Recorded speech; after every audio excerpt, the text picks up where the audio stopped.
So after getting to the end of Act 1 in the Diablo 4 beta and playing the game for the first time, these are my thoughts so far. The graphics and details of the environments absolutely blew me away. The voice acting and storytelling so far have been S tier. The UI is clean, easy to read and well polished. The combat so far seems to be solid A tier. It's not as good as Lost Ark, but it's definitely up there. The overall style of the game kinda surprised me in a good way. I didn't expect Blizzard to be making a game this dark in current year.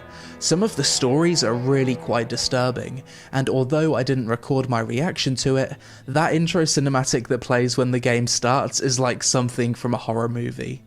Unlike other ARPGs, the game feels more accessible. There's nothing overly confusing, even the talent tree isn't too overwhelming initially. Crafting and enhancing gear, seeing the bonus explorable areas on the map, everything just feels intuitive even for a new player. I found it annoying how every time my character moved into a new zone he had a rubber band back and forth.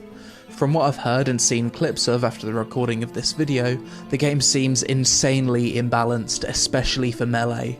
It turns out I chose one of the most OP builds with the Sorcerer, but if I played a Barbarian, my experience would have been quite miserable.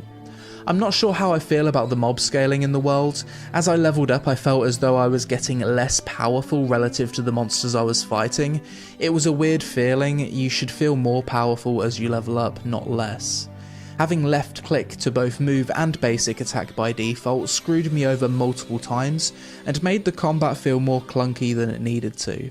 If there's 30 mobs around you and you left click to move, odds are you're going to click on a mob and attack that instead. Maybe I need to change something in the settings, but regardless, it's annoying that this is an issue by default. And I was very surprised that this game doesn't have one of those transparent map pop-up options like literally every other ARPG in existence. Surely they'll add this later on, because right now, you can't move and look at the map at the same time in this game. Overall, my first impressions of Diablo 4 are mostly very positive, and I'm pretty sure this will be a game that I'll be playing on and off for years to come. That being said, the game does have a few issues that need to be addressed, and with less than 3 months till full release, I'm not too sure if the game will be completely ready for launch. I'm excited to play more Diablo 4 at full release and see what the endgame looks like, because I've really enjoyed what I've played so far. Although, if I was a melee player and rolled Barbarian, I'd probably be calling the game complete dog shit. But that's it for this video guys. As always, let me know your thoughts on Diablo 4 in the comments below, as well as your own personal pros and cons. Social media on screen, sacrifice the like button for the algorithm gods. Thanks for watching, and I'll see you in the next one.